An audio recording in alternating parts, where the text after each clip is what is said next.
Bonjour à tous. Vous m'entendez, vous me voyez?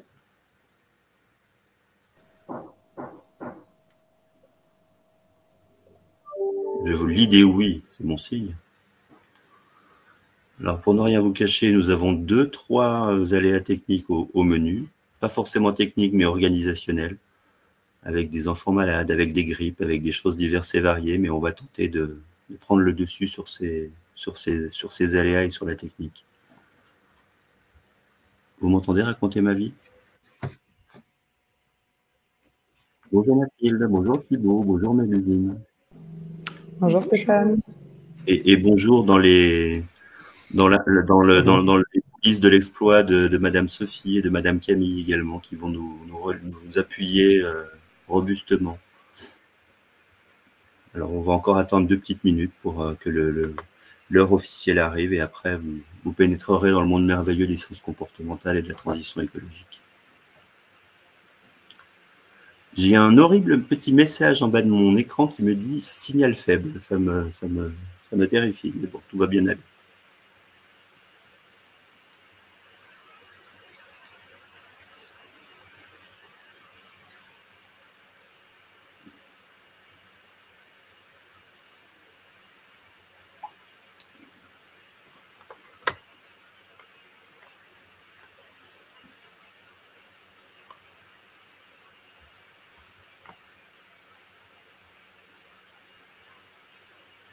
Bonjour à toutes, bonjour à tous. C'est une manière très interactive de réagir à ce que je vois passer dans le chat. Tant que quelqu'un dira bonjour, je répondrai bonjour. Et je me sens une âme d'animateur de radio FM des années 80, c'est horrible. Quelqu'un d'autre peut parler de temps en temps pour me... Au moins, dites-moi quand il est 9h30 officiellement que je bascule vraiment dans l'officiel et dans le sérieux. Mon Dieu, mais il n'y a plus qu'une minute si je ne m'abuse. Tout à fait. Tu fais ça tellement bien en même temps que... me dit Arnaud, c'est moi qui saccade, je saccade, vous avez l'impression que je saccade? De mon côté, ça va. Moi aussi, ça va pour l'instant. D'accord. Je ne vous cache pas que je suis en repli sur mon domicile, mais ceci dit, je ne suis pas sûr que je serai plus performant techniquement au bureau.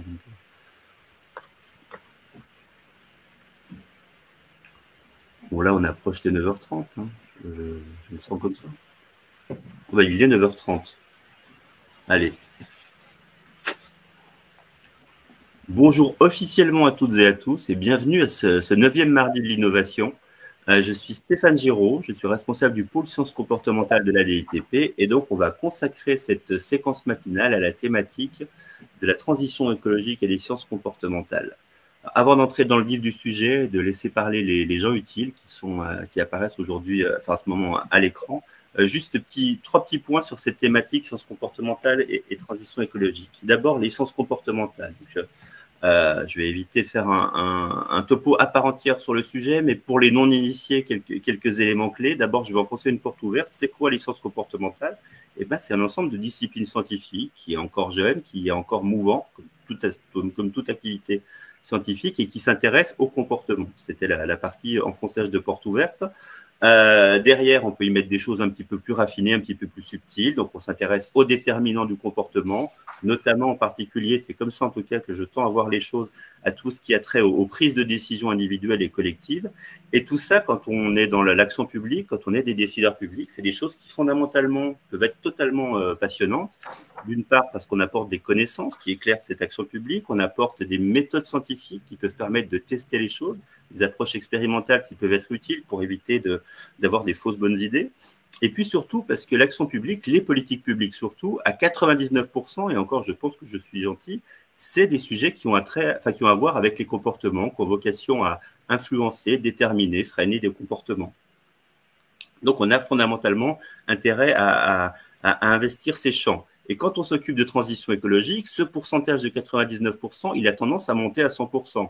On est vraiment dans un champ où les comportements humains sont totalement déterminants Et on est accessoirement aussi dans un champ où les freins psychologiques, les phénomènes psychologiques qu'on investit quand on traite des choses comportementales sont souvent les plus structurants, voire les plus difficiles, non pas à appréhender, mais à traiter. Je pense par exemple à la myopie temporelle, notre difficulté notre préférence pour les choses immédiates et notre difficulté à voir les choses sur le long terme. C'est des choses qui typiquement sont des phénomènes comportementaux et qui affectent beaucoup les enjeux de transition écologique. Cette importance des sciences comportementales sur les sujets environnementaux, ça se retrouve dans l'historique de ces sujets en France. C'est sur ces sujets qu'on a fait des premiers pas autour des sciences comportementales, avec notamment des réflexions sur ce qu'on appelait à l'époque les nudges verts. Et c'est aussi ce qui occupe une bonne partie de nos activités au sein de la DITP. On a tout un ensemble de travaux qu'on fait sur des politiques publiques concrètes. Et dans le lot, il y a beaucoup de choses qu'on va voir avec les questions écologiques. On a par exemple par le passé travaillé sur les questions de réparabilité, la mise en place de l'actuel indice de réparabilité. On a travaillé aussi sur la qualité de l'air intérieur, les problématiques liées au chauffage au bois. Et aujourd'hui, on continue avec par exemple des travaux sur la pêche durable ou encore sur l'éclairage nocturne. Et pour faire tous ces travaux, eh bien, figurez-vous qu'on a besoin d'experts. Dans sciences comportementales, il y a sciences, donc il y a scientifiques. C'est de manière générale une vocation de la DITP d'essayer de créer des passerelles plus générales avec le monde de la recherche, de promouvoir la recherche appliquée. Là-dessus, il n'y a pas d'exclusive disciplinaire. On est ouvert à tout type de discipline scientifique. Et c'est donc le cas de nos disciplines, de nos approches comportementales pour lesquelles on mobilise des gens qui ont des expertises cognitives jusqu'à l'économétrie pour évaluer les choses. Et donc aujourd'hui, d'ailleurs, en fait, mon rêve, c'est de faire une sorte de grand soir de la recherche appliquée avec une sorte de grand speed dating qui ferait se rencontrer des tas et des tas de chercheurs et puis des décideurs publics. Et avant d'envisager ce grand soir, on va déjà faire quelque chose à une plus petite échelle, mais avec des intervenants de grande qualité. Vous avez aujourd'hui ce qui compte parmi la fine fleur des comportementalistes versés dans les choses de transition écologique. Alors, je vais vous les présenter quand même. Je vais arrêter de parler un moment, je vous promets. On va commencer. Je ne sais pas dans quel ordre ils apparaissent à votre écran, mais ce sera leur ordre d'apparition, enfin leur ordre d'intervention. On va commencer par Mélusine. Mélusine Boonfaller, qui peut lever la main le cas échéant, même si son nom apparaît.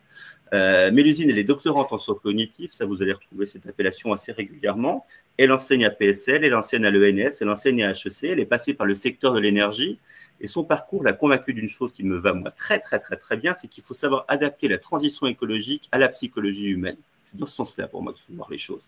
Et elle compte récemment parmi les auteurs d'un article remarqué qui traite des enjeux et leviers de coopération entre individus pour favoriser la transition écologique. Mélusine nous racontera tout ça en détail dans quelques minutes. Vous aurez également Mathilde Mus. Mathilde est doctorante en sciences cognitives à l'ENS, c'est classiquement honteux maintenant. Son cursus l'a amené à fréquenter, outre les sciences cognitives, l'économie et les sujets environnementaux. Et son sujet de thèse porte sur l'acceptabilité des politiques publiques environnementales étudiées d'un point de vue comportemental. C'est une femme de défi. On attend avec impatience ses préconisations sur ce sujet des plus sensibles, puisque tout le monde cherche comment faire en sorte que la fiscalité verte emporte l'adhésion. Nous allons le savoir grâce à Mathilde aujourd'hui. Et enfin, nous aurons Thibaut. Thibaut est docteur en sciences cognitives. Il dirige le HackLab, qui est une structure qui rejoint concrètement la problématique que j'évoquais tout à l'heure, la création de passerelles entre les chercheurs et les acteurs de la transition écologique. Et il est également enseignant. Il intervient dans différents établissements d'études supérieures. Et il est accessoirement, et le accessoirement est de trop, il est l'auteur d'un rapport, d'un document qu'on lui avait commandé il y a quelques années maintenant sur les apports des sciences comportementales à la transition écologique. Et comme on est totalement conforme à nos ambitions, on est totalement éco-responsable, on a décidé de recycler ce rapport qui ressort aujourd'hui en version actualisée graphiquement, mais avec les mêmes contenus qui sont toujours d'actualité et qui sont toujours passionnants. Un dernier point, et après vraiment je vais les laisser parler. Techniquement, donc vous avez ce chat qui vous permettra de poser toutes les questions que vous voulez sur leur sujet, sur tout ce que vous voulez de manière plus générale. J'ai fait un choix un petit peu arbitraire, à savoir qu'on irait plutôt concentrer la partie questions en toute fin, après que chacun ait fait son intervention. Ça nous fera peut-être perdre un petit peu en interactivité, mais si vous avez une question urgentissime, posez-la quand même, on essaiera d'y répondre. Après, l'idée, c'est de pouvoir faire en sorte que chacun, parmi les intervenants, puisse s'exprimer pleinement et qu'on ne sacrifie pas, par exemple, Thibaut qui interviendrait en dernier. Voilà. Donc là, je vais non pas me taire, mais parler un peu moins et laisser les autres s'exprimer. Et on va commencer donc par Mélusine. Mélusine, donc je l'ai dit, tu travailles sur un enjeu majeur, à savoir comment mobiliser la psychologie sociale pour favoriser la transition écologique. Et je commencerai volontiers par une petite question. Qu'est-ce que la transition écologique, en quoi elle est une problématique unique d'un point de vue comportemental? Merci beaucoup Stéphane pour cette introduction et je vais répondre en partageant mon écran. Vous allez pouvoir me dire tout de suite si ça fonctionne parce que je vous ai préparé quelques diapositives pour illustrer mon propos. Voilà, est-ce que vous voyez mon écran? Pour l'instant, non. Et maintenant? Non. Toujours pas. Alors... Sinon, je peux refaire mon intro pendant que tu... Non. Voilà, pourquoi pas. Normalement, ça devrait marcher. Alors, je vais réessayer. Dans ces cas-là, ce que je fais, c'est que je l'imprime et que je le montre. Non, je vais peut-être disparaître un instant, mais c'est pour revenir très vite pour être sûr que ça marche bien. Oui, non, mais sinon, je peux faire des chansons. J'ai tout oui, un... voilà, si tu veux bien faire une j'ai chanson, plein d'options comme ça. J'ai plein d'options. Je reviens tout de suite.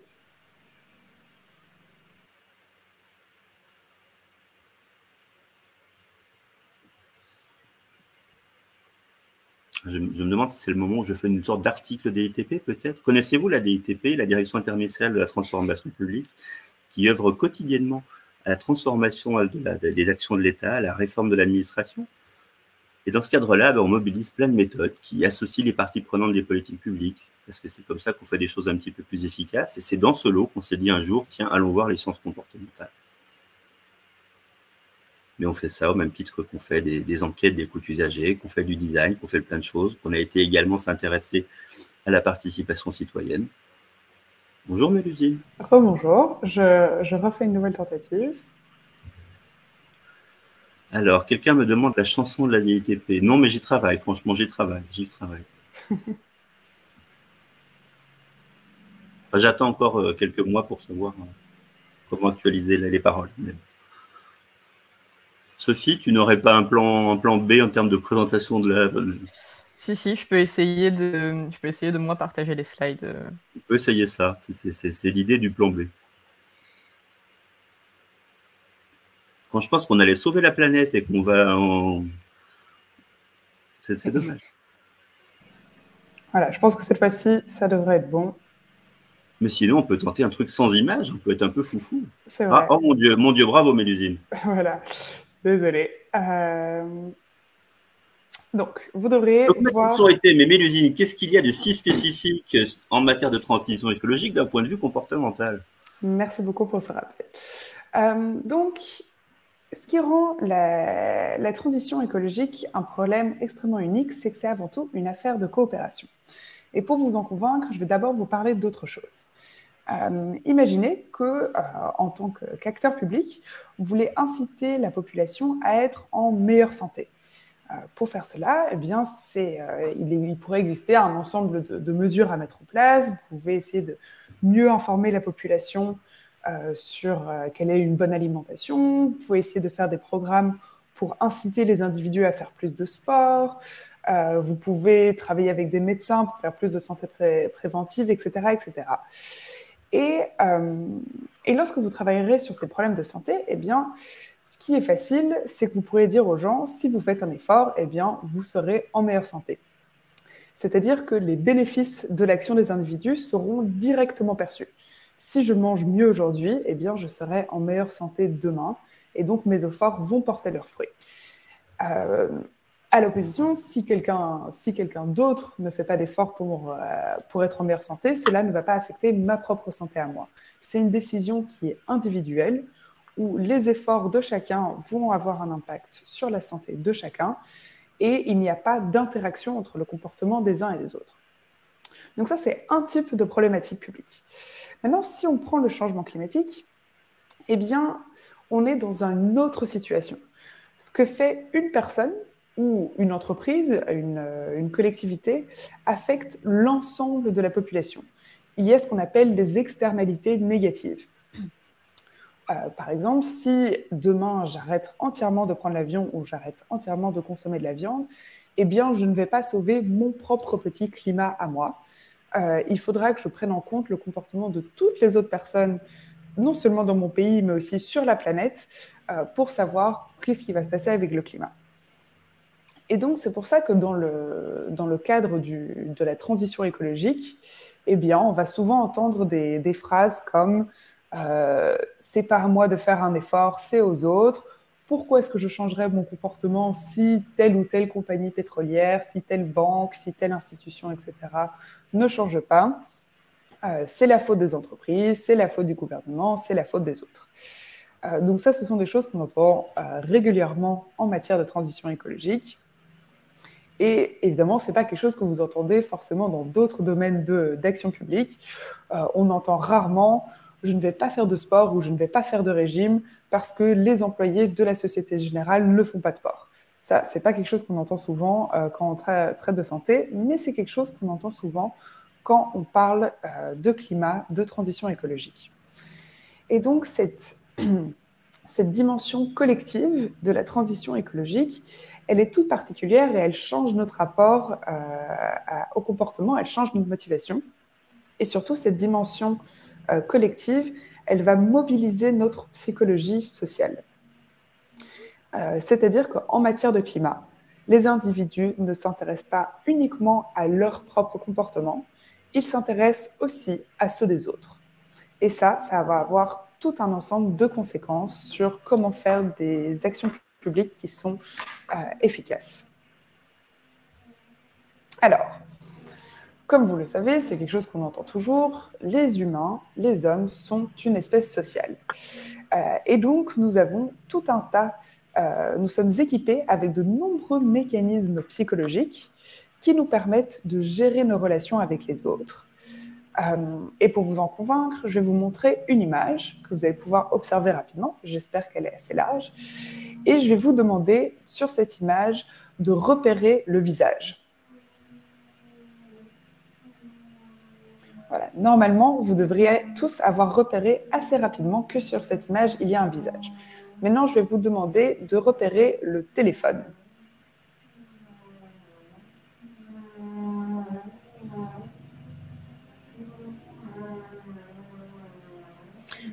Et si cette expérience a bien marché, si elle réplique bien ce qu'on trouve souvent dans la littérature, eh bien, ça aurait dû être beaucoup plus facile pour vous de repérer le visage. Bon, je veux bien imaginer que peut-être que l'image est assez petite sur votre écran, donc ça reste difficile. Mais donc, ce serait plus facile pour vous de repérer un visage que de repérer un objet quelconque comme un téléphone. Pourquoi est-ce que c'est le cas? C'est parce que notre cerveau est câblé de manière à être social et à faire très attention à tout type d'information qui est d'origine sociale. Typiquement, on est capable, alors qu'on peut très facilement oublier un numéro de téléphone, oublier le code de chez quelqu'un, en quelques jours à peine, eh bien, on va être capable de se souvenir d'un visage qu'on aura vu une seule fois, parfois pendant des années ou même des décennies, et à reconnaître ce visage quand bien même il aurait changé de manière assez significative. Et donc cet exemple illustre bien que notre cerveau comprend de nombreux mécanismes sociaux qui nous permettent de naviguer notre environnement social, de créer des relations avec les autres, de gérer ces relations et de s'assurer qu'elles fonctionnent bien. Et parmi les différentes relations qu'on a avec les autres, parmi les différentes choses qu'on fait avec les autres humains autour de nous, eh bien, on coopère également. Et donc, notre psychologie, notre cerveau, nous permet de coopérer, nous permet de trouver quelles sont les situations où il est bien de coopérer et quelles sont les situations où coopérer n'est pas avantageux. Et donc, notre psychologie sociale nous permet de répondre à un ensemble de questions comme quand est-ce que je peux faire confiance aux autres, dans quelle situation est-ce que je dois coopérer, à quel point est-ce que je dois faire un effort, est-ce que je dois beaucoup m'investir dans la coopération ou non. Hydrate-toi, Mélusine. Et pardon, je suis fasciné. Hein. Je manque d'entrain pour te relancer. Mais vas-y. Alors, je me relance. Vas-y, relance-toi toi-même. Voilà. Donc, pour pouvoir décider quand est-ce qu'on coopère, quand est-ce qu'on va faire un effort ou pas, eh bien, notre cerveau va aller chercher un nombre d'informations qui va affecter notre manière de coopérer. Et donc, une des premières choses qu'on fait, c'est que notre cerveau décide de coopérer en fonction de ce que font les autres. C'est-à-dire qu'on n'est pas des bons samaritains qui coopéreront systématiquement, qui sont toujours là à coopérer, et on n'est pas non plus des gens extrêmement cyniques qui ne faisons jamais rien. On a une psychologie qui nous permet de coopérer quand c'est jugé avantageux de coopérer et de ne pas coopérer quand ce n'est pas avantageux de coopérer. Et donc, sans que nous soyons au courant, sans que nous nous en rendions compte de manière consciente, notre cerveau évalue en permanence dans quelle situation est-ce qu'il y a un avantage à la coopération et dans quelle situation est-ce qu'il n'y a pas d'avantage. Dit de manière très simple, notre cerveau regarde si les autres coopèrent, il se dit « je vais aussi coopérer ». Si les autres ne font rien, il ne fait rien. Et ici, vous voyez une image d'une rue assez sale. Et il y a eu des études très intéressantes qui montrent que lorsqu'il y a des indices, que les autres personnes autour de nous ne font pas attention à la propreté, par exemple lorsqu'il y a de nombreux graffitis sur les murs ou les choses comme ça, ou d'autres signes de manque de propreté, eh bien les individus ont plus de chances de jeter un papier sur le sol que de le jeter dans une poubelle. Alors que dans un contexte où la rue serait déjà très propre, où il n'y a pas de graffiti, il n'y a pas de mobilier urbain délabré, etc., eh bien les individus font plus attention. Et donc cet exemple illustre bien qu'on va sans cesse, de nouveau de manière souvent inconsciente, évaluer quelle est la norme sociale prévalente, quel est le comportement des autres pour ajuster soi-même son comportement. Et donc cet aspect-là, il est très important dans la transition écologique parce que ça veut dire qu'on va être à même de faire un effort, on va être à même de changer son comportement uniquement si on a des preuves que les autres en font de même. Mais ça peut poser problème parce que parfois, certaines normes sociales, certains comportements pour la transition écologique sont très difficiles à observer. Par exemple, une des choses qu'on peut faire pour la transition écologique, c'est faire rénover sa chaudière pour avoir une chaudière avec plus d'efficacité thermique.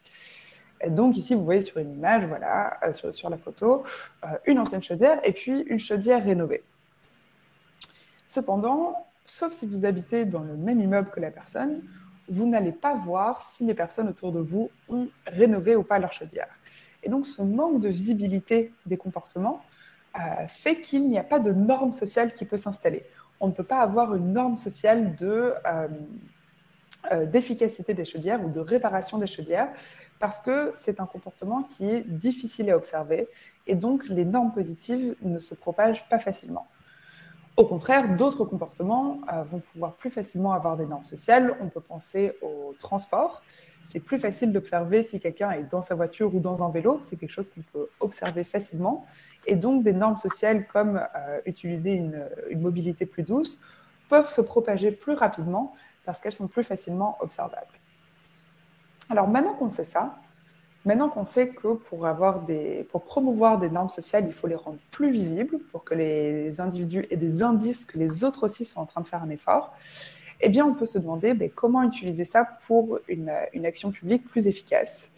Et la réponse est bien sûr de rendre les normes sociales plus visibles.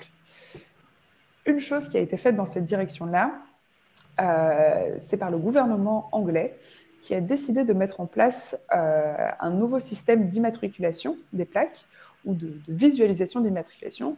Et vous pouvez voir sur cette photo que sur les plaques anglaises maintenant, on peut mettre une petite bande verte pour les véhicules électriques et les véhicules hybrides afin de mieux les signaler. Et donc, qu'est-ce que ça permet de faire, d'avoir ces petites plaques vertes, ces petites bandes vertes sur les plaques d'immatriculation? Dans un premier temps, ça permet d'aider la police et les forces d'autorité locale à mieux mettre en place certaines politiques. Par exemple, il y a certaines places de parking qui sont réservées aux véhicules électriques.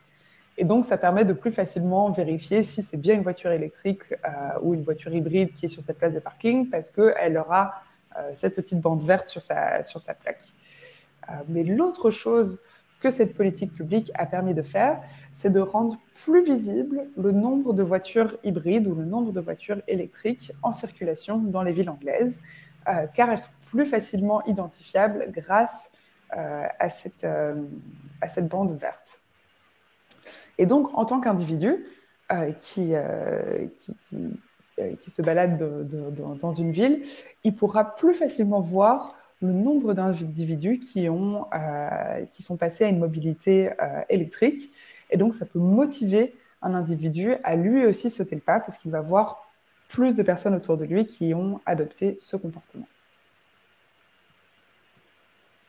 Voilà. Ensuite, pour que les normes sociales puissent être efficaces, pour qu'elles puissent favoriser la coopération, il faut non seulement qu'elles soient visibles, mais il faut aussi qu'elles soient crédibles. Et parfois, les normes ne sont pas crédibles. Pourquoi est-ce que parfois elles ne sont pas crédibles? Parce que d'une part, la source de la norme, l'institution ou les individus qui promouvoient cette norme peuvent être des individus qui sont trop distants, qui sont mal connus, et donc on va avoir du mal à s'identifier. Vous pouvez penser à ça, pour un exemple plus intuitif, vous pouvez vous demander qu'est-ce qui a le plus d'impact entre votre meilleur ami qui vous recommande un film ou quelqu'un que vous ne connaissez pas très bien qui vous recommande un film. Souvent, quand c'est votre meilleur ami, eh bien, c'est une source dans laquelle vous faites confiance, vous connaissez ses goûts, vous connaissez son comportement, et donc vous allez faire plus confiance à sa recommandation de film parce que cette personne est plus crédible pour vous, vous avez plus d'informations.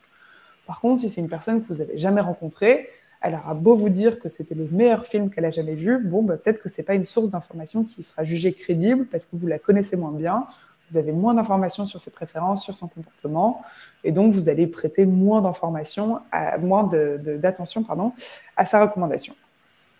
Bien, c'est la même chose pour les normes sociales, et donc il est important de s'intéresser à quelle est la source, quelles sont les sources de ces normes sociales, et de trouver des sources qui sont crédibles, qui sont proches de la population.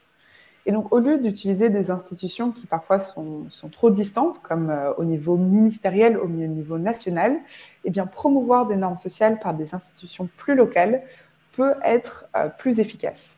Par exemple, passer à travers les mairies, qui sont plus souvent en contact avec les individus, peut être une manière plus efficace de faire passer certaines normes sociales. Une autre source importante de crédibilité, c'est lorsque la source qui promeut une norme sociale, qui veut favoriser un certain comportement, s'applique cette norme à elle-même. Une étude intéressante aux États-Unis a montré que pour promouvoir l'adoption de panneaux solaires, il y avait tout un programme où des habitants pouvaient aller voir leurs voisins et leur dire, les encourager à installer des panneaux solaires sur leur toit.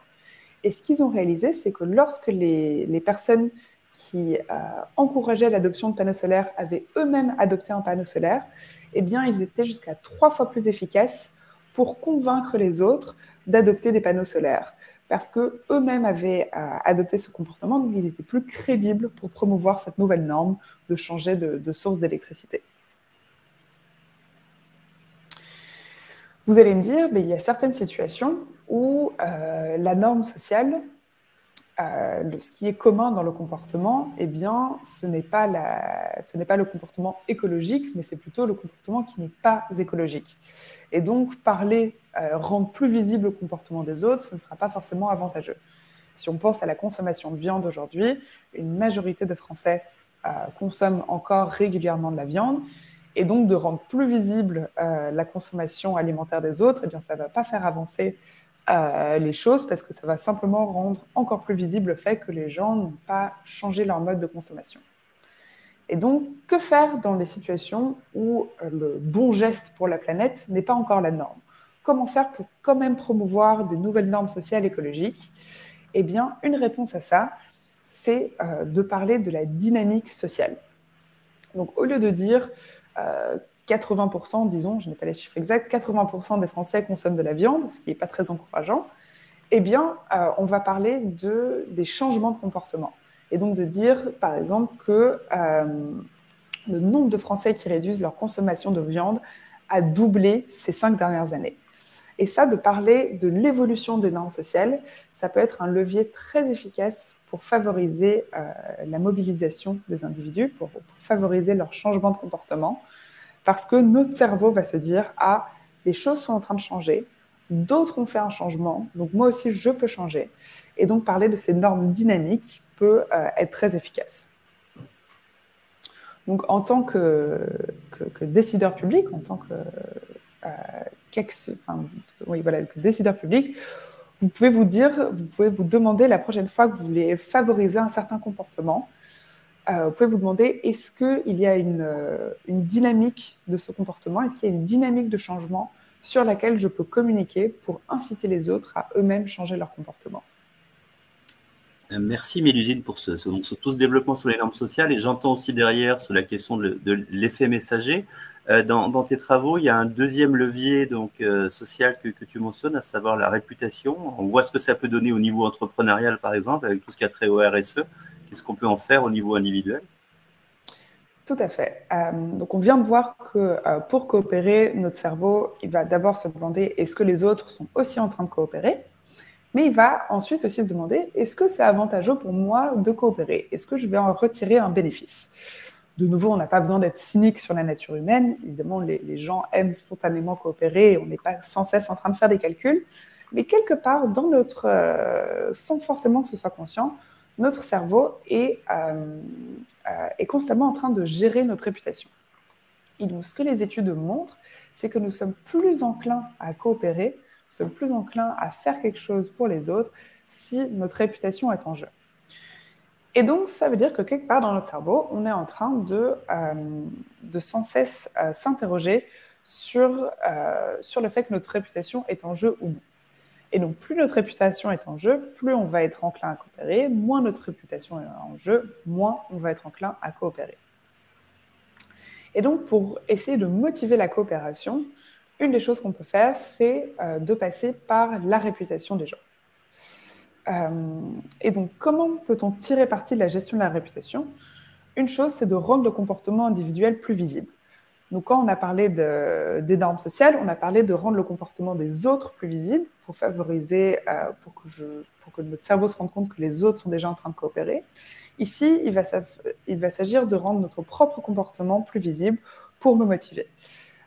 Ici, je vous ai mis un exemple, une photo des campagnes d'élection aux États-Unis, où pour inciter la population à aller voter, ils distribuent dans les bureaux de vote, une fois qu'on a voté, des petits autocollants qu'on peut coller sur sa veste, ou est-ce qu'on veut après, qui disent « I voted », donc « j'ai voté ». Ce que ces autocollants permettent de faire, c'est de signaler aux autres qu'on est un bon citoyen et qu'on a été faire son devoir civique en allant voter. Et les études montrent que d'avoir ce signe visible de coopération permet de motiver les gens à en faire plus parce qu'ils peuvent montrer leur bonne réputation, ils peuvent gagner des points, entre guillemets, de bonne réputation, car leur comportement coopératif est plus visible. Donc, dans le cadre de la transition écologique, de nouveau, un grand nombre de comportements sont invisibles. Si j'arrête entièrement de prendre l'avion, si j'arrête de consommer de la viande, si je fais réparer ma chaudière, etc., eh bien, ce sont des comportements qui sont assez peu visibles et donc la gestion de la réputation ne rentre pas en compte. Et donc, en rendant ces comportements plus visibles, en les rendant plus visibles à l'ensemble de la communauté, on peut motiver les individus à adopter des comportements plus vertueux, car cela va leur donner une meilleure réputation. Et évidemment, ce qui s'applique aux individus s'applique aussi aux entreprises ou à d'autres organismes.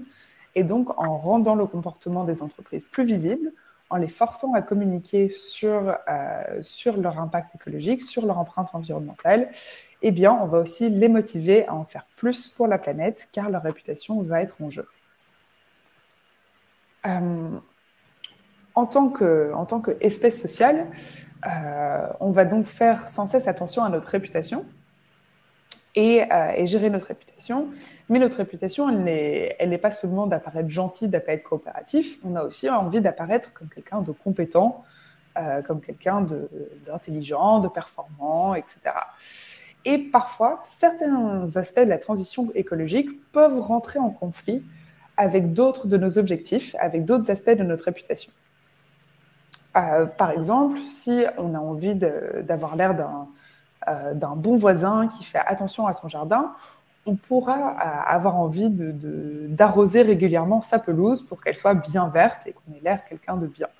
Cependant, arroser régulièrement sa pelouse, surtout les mois d'été dans le sud où il y a des pénuries d'eau, eh bien, ça peut être un problème environnemental et on aimerait bien inciter les individus à moins arroser, quitte à ce que leur pelouse soit moins verte. Ici, on voit bien qu'il y a un conflit d'intérêts chez les individus, parce que d'une part, peut-être qu'ils ont envie d'en faire plus pour la planète en n'arrosant pas, mais d'autre part, ils ont aussi envie d'avoir l'air d'un bon voisin qui fait attention à son jardin et dont la pelouse est bien verte. Et donc, ici, il y a une opportunité pour réduire le conflit d'intérêts entre ces deux dimensions avec certaines interventions publiques. Et par exemple, en Californie, ils ont distribué des pancartes aux habitants et aux institutions, comme aux écoles, comme aux entreprises, etc., qui dit « Brown is the new green », donc le marron est le nouveau vert, en disant « Voilà, ma pelouse est marron parce que je fais ma part pour économiser de l'eau, je n'arrose plus ma pelouse ».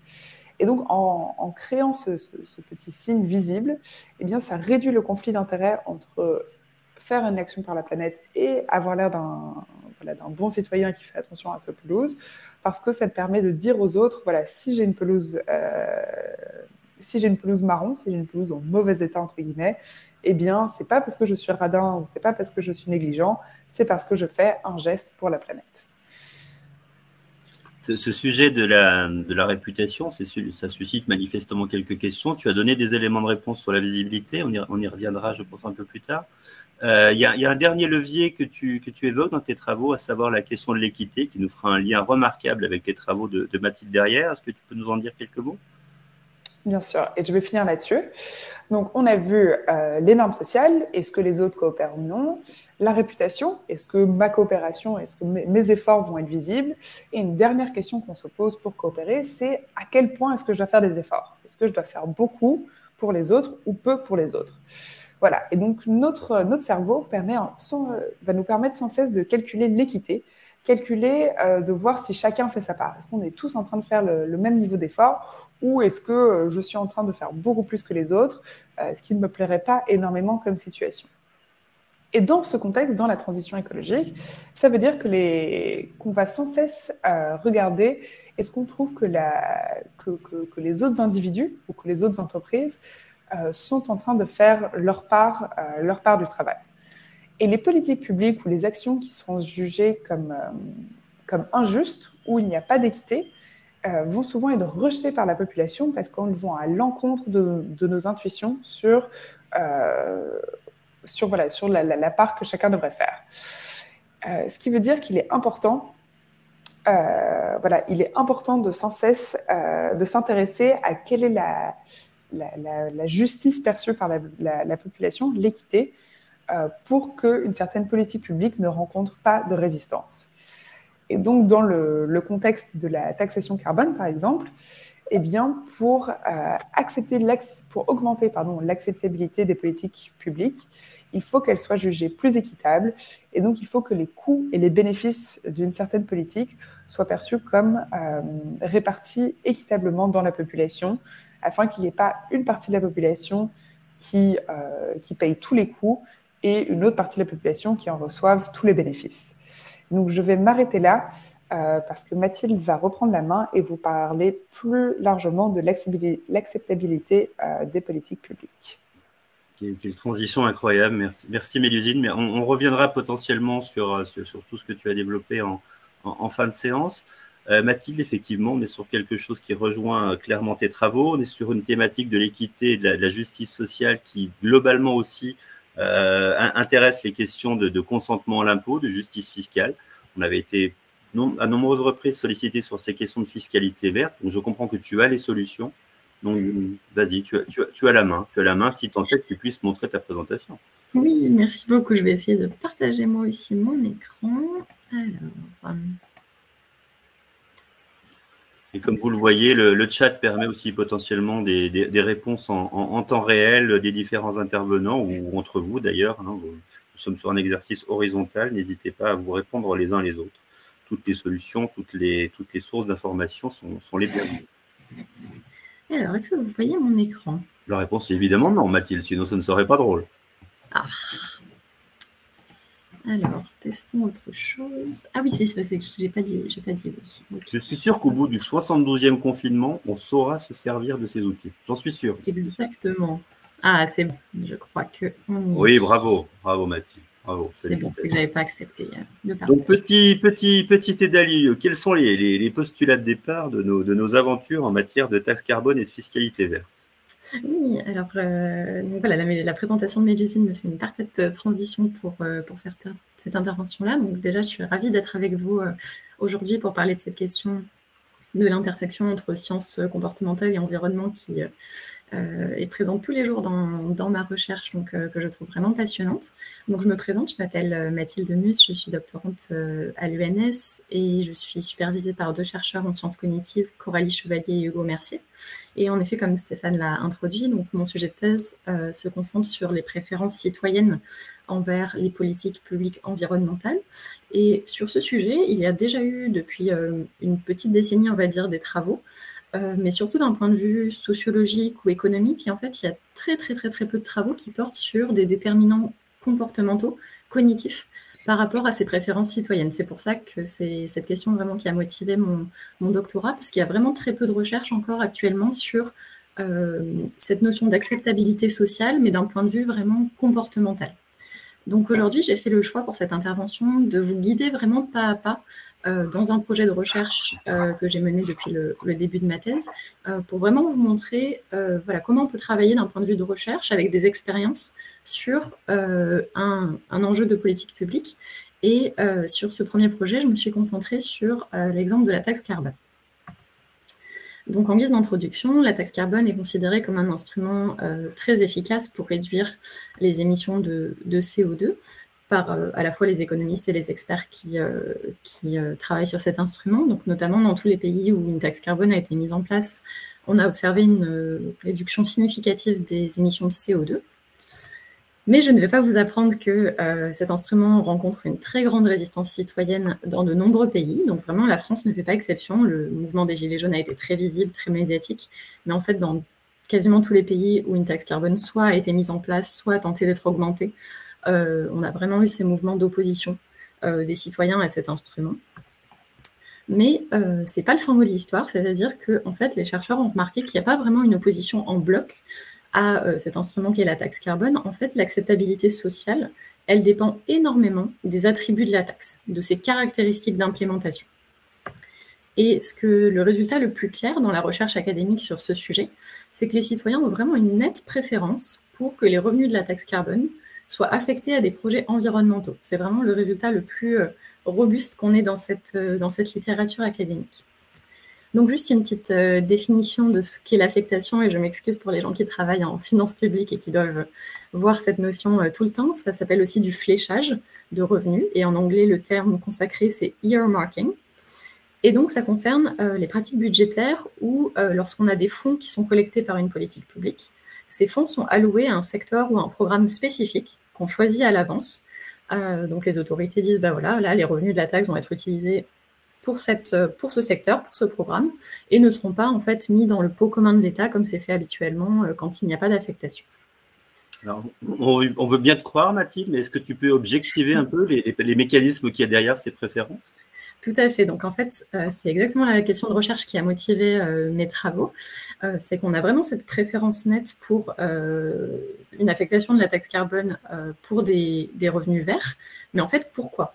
Vraiment, d'un point de vue comportemental, en fait, on peut vraiment se demander mais quels sont les sous-bassements théoriques de cette préférence. Et en fait, il y a un petit peu, si vous voulez, 2 hypothèses qui permettraient d'expliquer ce résultat.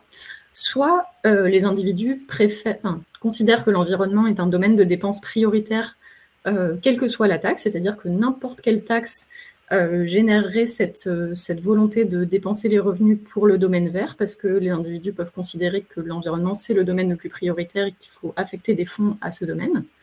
Ou alors, une deuxième hypothèse, et c'est celle qu'on privilégie dans ce projet, on pense que les individus ont une préférence spécifique pour les situations où il y a en fait une correspondance thématique entre l'origine des revenus et leur domaine d'utilisation.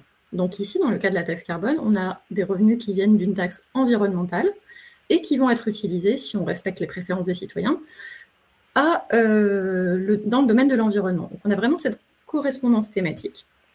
Et on présume qu'il y aurait cette même préférence, par exemple, si vous prenez une taxe sur le tabac qui est une taxe de santé, que les individus auraient une préférence pour dépenser les revenus générés par cette taxe pour des raisons de santé, donc soit plus d'argent pour les hôpitaux, de l'argent pour des campagnes de prévention de tabagisme, etc. Donc c'est vraiment ça l'hypothèse qui motive nos travaux. Donc on pense que les individus préfèrent les situations de politique fiscale où il y a une correspondance thématique entre l'origine des revenus et leur domaine d'utilisation. Et on pense que c'est notamment lié à un biais cognitif qui s'appelle la segmentation mentale, en anglais le mental accounting. Je ne sais pas du tout si certains d'entre vous sont familiers avec cette notion qui vient de l'économie comportementale. Donc la segmentation mentale, qu'est-ce que c'est? C'est une heuristique cognitive, donc un raccourci mental que l'on utilise, où en fait on s'est aperçu en recherche que les individus ont tendance à créer ce qu'on appelle des budgets mentaux, où ils ont des catégories de dépenses. Donc par exemple, on a un budget mental pour tout ce qui est dépenses d'alimentation, dépenses d'électricité, d'habillage. Donc on a vraiment tendance à catégoriser par thématique la gestion de notre budget personnel. Et également, ce que fait ce principe de segmentation mentale, c'est qu'on a tendance à faire correspondre thématiquement l'endroit d'où viennent nos revenus, le domaine qui va générer ces revenus, et le domaine dans lequel ils vont être utilisés. Donc je vais vous donner un exemple qui vient du Royaume-Uni. Donc au Royaume-Uni, il y a une allocation qui s'appelle le Winter Fuel Payment, qui est donc une allocation pour aider les ménages à se chauffer l'hiver. Et ce que les chercheurs ont remarqué, c'est que quand les ménages reçoivent ce transfert de, je crois, 100 livres, lorsqu'il y a une petite manipulation de recherche qui a été faite, donc certains ménages, on leur disait que cette allocation s'appelait le Winter Fuel Payment, s'appelait l'allocation de chauffage d'hiver, et ces ménages-là avaient tendance à dépenser 50% de cette allocation pour des dépenses de chauffage. Donc, cette allocation, ils peuvent l'utiliser comme ils veulent, ils reçoivent simplement 100 livres. Mais quand elle est nommée allocation chauffage d'hiver, les individus ont tendance à en dépasser la moitié pour du chauffage, alors que d'autres ménages recevaient ce même transfert, mais ce transfert était nommé de manière neutre, c'était simplement un transfert monétaire. Il était appelé transfert monétaire de telle date. Et là, les individus avaient tendance à n'utiliser même pas 3% de ce transfert pour le chauffage, alors que dans les deux cas, les individus étaient libres de dépenser l'argent comme ils le voulaient. Donc en fait, on voit bien que les individus ont tendance à créer un lien thématique entre d'où vient le revenu, thématiquement, et son domaine d'utilisation. Et donc ça a été vraiment montré, ce biais cognitif, il est très robuste pour tout ce qui concerne les finances individuelles des ménages, mais il n'a pas été démontré dans le cas des finances étatiques. C'est-à-dire que nous, on pense que ce biais, il impacte également la manière dont on perçoit le budget de l'État. Donc on pense vraiment qu'il y a une préférence spécifique pour cette affectation thématique des revenus, où il y a un lien entre l'origine des revenus et leur domaine d'utilisation. Et on pense que les individus ne préfèrent l'affectation thématique à une affectation non thématique, où par exemple les revenus de la taxe carbone seraient utilisés pour des dépenses de santé, ou de manière similaire, les revenus de la taxe sur le tabac seraient utilisés pour l'environnement. Comment on a essayé de montrer ça? Parce que ça, c'est notre hypothèse, mais on a voulu mener des expériences pour la démontrer. Donc, ce qu'on fait, c'est qu'on a présenté à des participants un scénario hypothétique d'augmentation de la taxe carbone. Donc, on leur a dit la phrase suivante: imaginez que le gouvernement prévoit d'augmenter la taxe carbone.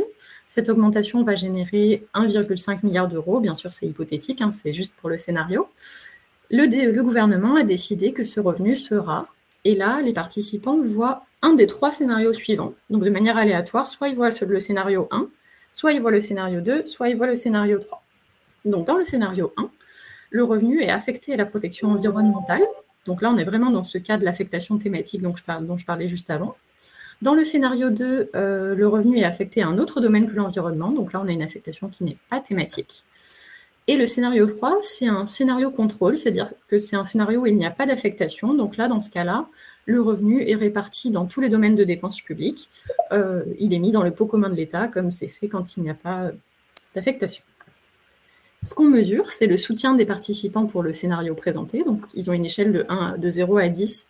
Ils doivent placer le curseur sur ce qui leur correspond en termes d'acceptabilité. Bien sûr, on mesure plein d'autres variables pour voir si elles ont un impact, donc l'âge, le genre, le niveau d'éducation, le niveau de revenu estimé, le niveau de confiance envers le gouvernement, le niveau de confiance envers autrui, le lieu de résidence et l'importance accordée à l'environnement. Et pour cette étude, nous avons recruté des participants à la fois français et britanniques, que nous avons recrutés en ligne. Donc au total, nous avions 3500 participants pour ces études. Et pour que nos résultats soient les plus généralisables possibles, on a utilisé des échantillons représentatifs de la population, en tout cas en termes d'âge et de genre, pour que ce soit voilà, pas spécifique à un sous-échantillon de la population. Et on a en effet obtenu le résultat suivant, que les participants ont vraiment une préférence spécifique pour les situations où il y a une affectation thématique des revenus, c'est-à-dire où ici, une taxe carbone est allouée spécifiquement à des dépenses d'environnement, contrairement à des scénarios où l'affectation ne respecte pas cette concordance thématique. Et ce qui est vraiment intéressant dans ce résultat également, c'est que cette préférence, elle n'est pas conditionnée ni par l'âge, enfin par toutes les variables qu'on a mesurées, donc elle n'est pas conditionnée par l'âge, le genre, le niveau d'éducation, etc., etc. Donc il semblerait vraiment qu'on soit en présence d'un biais cognitif relativement universel qui s'applique. Et ce qui est intéressant, si cette heuristique s'applique à tous, c'est que les décideurs politiques y sont aussi soumis. Et ça, voilà, je trouve que c'est vraiment important de l'avoir en tête quand on fabrique des politiques publiques, de se dire, voilà, il y a certaines heuristiques mentales liées à la manière dont notre cerveau est calibré, qui font qu'on va avoir certaines préférences plutôt que d'autres, et elles ne sont pas forcément négatives. Ici, c'est une heuristique mentale qui n'est pas du tout négative, simplement elle est présente, et c'est toujours bien de l'avoir en tête, je pense, quand on est à la fois citoyen et décideur public. Merci beaucoup Mathilde. Alors, certains, on reviendra peut-être plus tard dessus, certains objectent, n'est pas forcément le mot, mais rappellent qu'on a comment dire ça, une doctrine de non-affectation des crédits, enfin, dans notre mécanique budgétaire qui peut heurter ces choses-là, mais mettons ça de côté temporairement. Donc on a la solution en fait, c'est ça.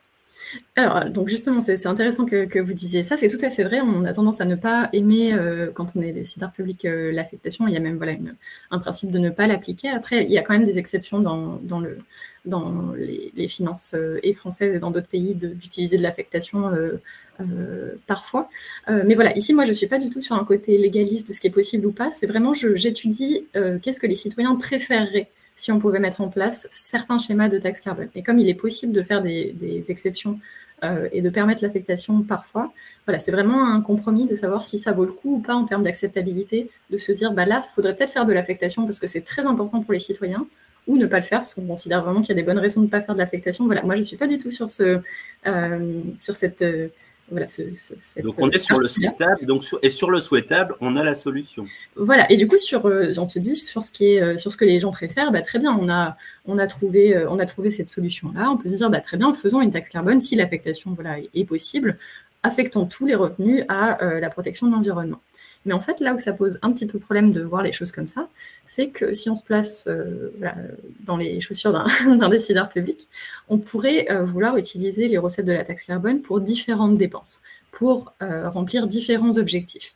Et donc, on s'est dit qu'il y avait vraiment une importance de conduire une deuxième étude qui serait, eh ben, si on n'utilise pas tous les revenus de la taxe carbone pour des dépenses environnementales, alors comment varie l'acceptabilité? Est-ce qu'elle décroît énormément si on utilise que 25% des revenus pour le domaine environnemental? Donc voilà, on s'est dit, il faut vraiment tester ça d'un point de vue empirique, comment varie l'acceptabilité si on n'utilise pas tous les revenus.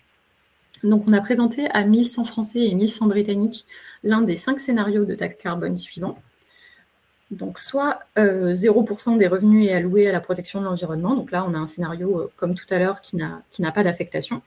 Soit il y a 25% qui sont alloués à la protection de l'environnement, soit 50%, soit 75%, soit 100%. Donc on a soit des affectations partielles, soit à la fin une affectation totale. Et voici les résultats qu'on a obtenus. Donc dans l'axe horizontal des abscisses en bas, vous avez la proportion des revenus qui sont affectés au domaine de l'environnement. Et en ordonnée, vous avez le taux de soutien moyen que les participants ont accordé à ces scénarios. Et ce que vous voyez en gris, ce sont les barres d'erreur, donc l'incertitude autour de ces moyennes. Donc vous voyez bien qu'il y a une relation linéaire entre la proportion des revenus affectés à l'environnement et le taux de soutien pour la taxe carbone. Donc ça, c'est assez logique. Le plus il y a d'affectation, comme on sait que c'est quelque chose d'important pour les gens, le plus ça génère d'acceptabilité. Mais ce qui est intéressant, c'est qu'on s'est aussi concentré sur la différence entre les scénarios où 75% des revenus sont utilisés pour la protection de l'environnement et le scénario où c'est 100%. Et on a remarqué qu'il n'y avait pas de différence de soutien au niveau statistique, il n'y a pas vraiment de différence entre ces deux scénarios. Et là, ça devient vraiment très intéressant parce que dans ce cas-là, on peut se dire, bon, bah, si ça génère le même niveau d'acceptabilité, autant n'utiliser que 75% des revenus pour le domaine environnemental et utiliser les 25% restants pour faire autre chose. Et dans ce autre chose, ce qu'on avait en tête dans cette étude, c'était de faire de la redistribution, par exemple sous la forme d'un transfert monétaire aux ménages les plus défavorisés. Pourquoi cela? Parce qu'on sait que quand on n'utilise aucune partie des revenus d'une taxe carbone pour faire de la redistribution d'une manière ou d'une autre, on sait que la taxe carbone, elle est régressive, elle va peser plus sur les ménages défavorisés que sur les ménages plus favorisés.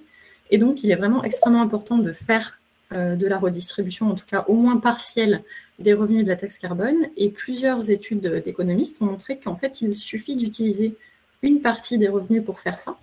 Donc, l'estimation que les différentes études ont trouvée, c'est qu'il faut à minima utiliser environ 20% des revenus de la taxe carbone pour être sûr que l'effet régressif est contré, donc que les ménages les plus défavorisés ne sont pas dans une situation pire avec la taxe carbone que sans la taxe carbone. Si on utilise plus, ben là, on peut carrément rendre la taxe carbone progressive. Mais voilà, on peut se dire du coup, bah, très bien, on a une solution utilisant 75% des revenus de la taxe carbone pour le domaine environnemental et 25% pour faire de la redistribution. Et on aurait une taxe carbone qui est à la fois plus juste et plus acceptable. Donc c'est ce qu'on a voulu tester, mais on s'est dit, en fait, ça peut poser un problème en termes d'acceptabilité, le fait de rajouter de la redistribution. Parce que si on y pense, la redistribution, c'est lié au domaine social. Et peut-être qu'en fait, utiliser une partie de la taxe carbone, qui est une taxe environnementale, pour des fins sociales, ça peut être perçu comme de l'affectation non thématique. Donc on revient à cette idée de segmentation mentale que j'évoquais. Peut-être qu'on peut trouver ça totalement contre-intuitif de se dire, mais pourquoi on utiliserait des revenus qui sont pour nous liés à l'environnement pour en faire quelque chose de social? Et en fait, il y a beaucoup d'études justement dans la littérature qui trouvent que même si les participants déclarent vraiment se soucier de l'équité, de la taxe carbone, de sa justice sociale, en fait, proposer des schémas redistributifs n'augmente que très très peu, voire pas du tout, l'acceptabilité de la taxe carbone. Et nous, on pense que c'est peut-être lié à cette heuristique de la segmentation mentale qui rend ça très contre-intuitif, puisque l'environnement et le social peuvent apparaître comme appartenant à des budgets mentaux différents. Donc, la solution à laquelle on a pensé, c'est de se dire il nous faudrait une manière de rendre la redistribution thématique, liée à l'environnement.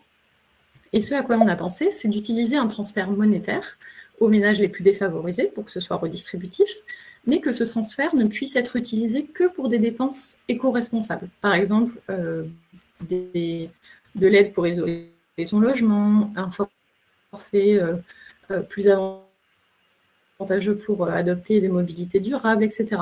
Donc c'est plus contraignant pour les ménages, mais il y a ce fléchage vert qui est ajouté. Donc, on a voulu tester ça dans une dernière étude. On a demandé à 700 Français et 700 Britanniques de classer par ordre de préférence les 3 scénarios de taxe carbone suivants. Donc, le premier scénario, c'est vraiment le scénario que je viens de vous décrire. On utilise 75% des revenus de la taxe pour la protection de l'environnement et les 25% restants sont redistribués aux ménages les plus défavorisés sous la forme d'un transfert qui ne peut être utilisé que pour des dépenses éco-responsables. Ensuite, on a également présenté aux participants le même schéma, mais où la redistribution sous forme d'un transfert n'est pas conditionnée. Les ménages peuvent l'utiliser comme ils le souhaitent. Ce n'est pas lié à l'environnement, c'est inconditionnel. Et le dernier scénario, c'est un scénario sans redistribution. Donc ça, encore une fois, c'est un scénario contrôle. Donc là, l'intégralité des revenus sont alloués à la protection de l'environnement. Et ce qu'on a observé, c'est qu'il y a une forte préférence pour le scénario avec de la redistribution thématique, donc de la redistribution, un transfert monétaire qui ne peut être utilisé que pour des dépenses éco-responsables. La deuxième préférence, c'est quand il n'y a pas de redistribution du tout. Et la troisième préférence, c'est quand il y a une redistribution non thématique. Donc là, on voit bien qu'encore une fois, on peut avoir cette idée, voilà, on veut rendre la taxe carbone plus juste, et c'est vraiment une très bonne chose, mais il faut faire attention à la manière dont on implémente la redistribution, puisqu'il y a d'autres heuristiques cognitives qui entrent en jeu, ici la segmentation mentale, et on voit bien que les gens préfèrent de la redistribution à pas de redistribution seulement si la redistribution est thématique. Et encore une fois, comme dans l'étude 1, cette préférence n'est pas conditionnée par les variables testées comme l'âge, le genre, le niveau de confiance, etc., etc. Et notamment, les personnes qui déclarent, dans notre expérience, avoir un plus faible revenu que la moyenne et qui, du coup, seraient les bénéficiaires potentiels de ce transfert monétaire, eux aussi ont cette préférence pour de la redistribution thématique, donc un transfert qui ne peut être utilisé que pour des dépenses vertes, qui est pourtant beaucoup plus contraignante que le schéma de redistribution inconditionnel où simplement les gens pourraient utiliser l'argent comme ils le souhaitent. Donc ça, c'est très contre-intuitif. On se dit, mais d'un point de vue purement rationnel, ça n'a pas de sens. Pourquoi les gens qui reçoivent de l'argent préféreraient que cet argent soit fléché vers certaines dépenses, qu'ils ne puissent l'utiliser que pour des dépenses vertes plutôt que pouvoir l'utiliser comme ils le souhaitent? Et c'est pour ça que je pense vraiment que les sciences cognitives permettent, avec cette hypothèse de la segmentation mentale, de comprendre ce résultat, et que c'est vraiment important d'avoir toutes ces disciplines de recherche qui permettent d'éclairer des phénomènes qui peuvent paraître, à premier abord, surprenants. Merci beaucoup Mathilde. On est vraiment avec ces réflexions sur la comptabilité mentale, sur des fondamentaux de l'approche comportementale. Ça me rappelle des tas de travaux sur les retraites notamment. Je t'ai brisé dans ton élan, tu voulais développer un petit peu plus? Tout à fait. Non. Je remercie au passage également Thibaut qui met plein de réponses dans le chat. Merci Thibaut. Juste, le fiscaliste qui sommeille en moi s'est réveillé. Tout ça me renvoie à des questionnements sur le consentement à l'impôt, sur des problématiques d'acceptabilité de l'impôt et autres. Est-ce qu'on peut en tirer des conclusions plus générales? Le sujet est venu sur cette question de l'affectation. Est-ce qu'on dépasse le champ environnemental? Est-ce qu'il y a d'autres enseignements qu'on peut mobiliser plus généralement sur la sphère fiscale? Tout à fait, c'est une très très bonne question et c'est dans mes... C'est ton interlocuteur, c'est vraiment gentil, merci. Très comportemental. Et c'est justement c'est justement la perspective que je voulais évoquer. Donc voilà, là on a bien vu que prendre en compte les résultats de la psychologie permet à la fois de fabriquer des politiques publiques plus acceptables et plus justes. Donc voilà, c'est vraiment un apport des sciences comportementales de ne pas seulement pouvoir créer d'autres types de politiques publiques que celles auxquelles on a l'habitude, ça c'est un premier apport, mais le deuxième apport c'est aussi de travailler sur des politiques publiques qui sont déjà existantes et d'essayer de les rendre par exemple plus acceptables, mais aussi plus efficaces, etc.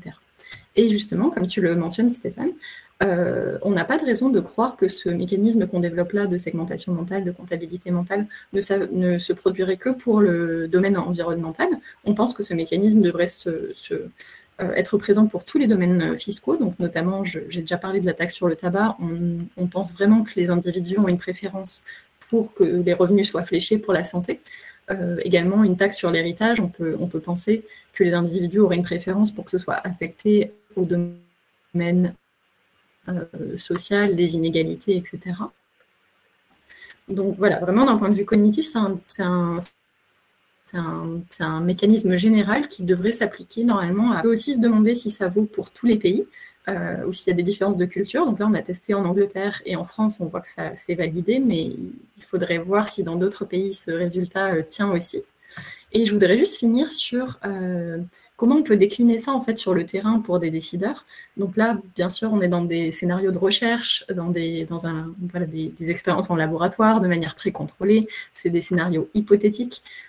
Et je pense qu'une déclinaison intéressante sur le terrain, c'est vraiment toute cette mouvance de la participation citoyenne, de faire participer les citoyens pendant l'élaboration ici de la taxe carbone, avec vraiment une logique de co-construction pour justement que ces préférences citoyennes émergent pendant la réflexion sur l'élaboration de la politique publique en question, et que voilà, on ne soit pas à se dire ex post, ah mince, ma politique n'est pas acceptable, pourquoi? Plutôt faire émerger ça en amont lors de l'élaboration de la politique environnementale. Voilà, j'en ai terminé. J'espère que c'était clair et intéressant. Merci pour ce contenu, merci pour cet élargissement. Il y en a un autre, moi, qui me vient en tête. Ces histoires de comptabilité mentale, pour moi, ont une vraie utilité aussi pour essayer de penser la manière dont les politiques publiques sont perçues, sur ce que j'appelle la valeur des choses. C'est des choses dont j'espère qu'on pourra les creuser à un autre moment. On va extirper maintenant Thibaut du chat, qui l'anime à part entière quasiment. Merci beaucoup d'avoir répondu, Thibaut, aux questions que je ne voyais pas. Je suis désolée, je ne voyais pas le chat. Tout va bien, n'hésitez pas. Essayez d'aller, vous pouvez remonter le chat. J'ai Camille qui m'alimente en extrait du chat pour identifier des questions qu'on pourrait évoquer en fin, mais n'hésitez pas à les fouiller, n'hésitez pas à les répondre en direct. Donc Thibaut, maintenant, il n'y a pas si longtemps, tu étais quelqu'un de dynamique, maintenant tu es un sage, maintenant tu es le référent, tu es la personne qui a depuis des années relié sciences comportementales et transition écologique. J'ai évoqué tout à l'heure le rapport que tu avais commis pour nous. Je vais le mettre en lien. Je ne pense pas qu'il soit encore publié dans sa version actualisée, mais le contenu reste on ne peut plus valable. Voilà, vous pouvez trouver ici dans le chat une œuvre de Thibaut parmi tant d'autres. Thibaut, ce rapport, tu l'avais commis pour nous et pour le Commissariat général au développement durable il y a 3 ans maintenant, je crois à peu près. Qu'est-ce qui s'est passé depuis? Est-ce qu'on a progressé? Est-ce qu'on a avancé? On en est où? Il y a eu un confinement depuis. Enfin, il y a beaucoup de choses qui se sont passées. Bon, déjà, je ne suis pas le seul, heureusement, à m'intéresser à ces questions d'application des sciences comportementales. Il faut quand même le souligner. Je vais voir si j'arrive à partager votre écran. Ouais, j'ai répondu dans le chat en fonction de ce qui me venait, mais Mélusine, corrige-moi si je raconte des bêtises. Je me suis permis d'avancer quelques éléments. Ouais, soyez dans une démarche scientifique critique, allez-y. Il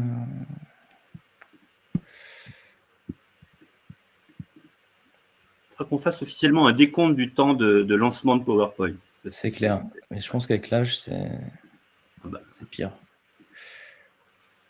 Ok, est-ce que ça marche? Ton intervention, Mathilde, suscite plein de questionnements. N'hésite pas à les fouiller et à les creuser. Pas des questionnements légitimes. Je suis en train de regarder ça, des attaques personnelles. Voilà. Tout à fait, c'est vraiment hyper intéressant. Je suis en train de lire, donc je vais y répondre. Merci beaucoup pour tous ces commentaires. Et garde-en pour la partie orale, enfin, comme tu le sens. Voilà. Là, vous voyez mon écran s'afficher? Tout à fait. Ok, cool.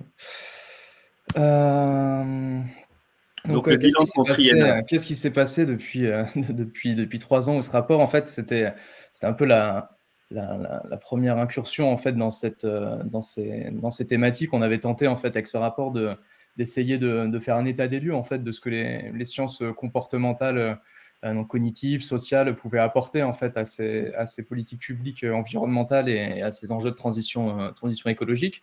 Et donc bon, on pourrait le reprendre. Je vais pas forcément revenir dessus, mais je me suis dit que c'était peut-être intéressant de revenir sur certains points en fait que j'évoquais et de regarder comment est-ce que finalement dans les projets qu'on a pu mener avec d'autres encore une fois. Comment est-ce que c'est par ce qui s'est passé entre temps, en fait, on a pu avancer par rapport à ce qui était présenté dans le rapport, qui était finalement un état des lieux en fait de l'état de l'art ou de la revue de l'existant de la littérature sur comment utiliser ou mobiliser ces sciences du comportement en fait dans les politiques publiques environnementales.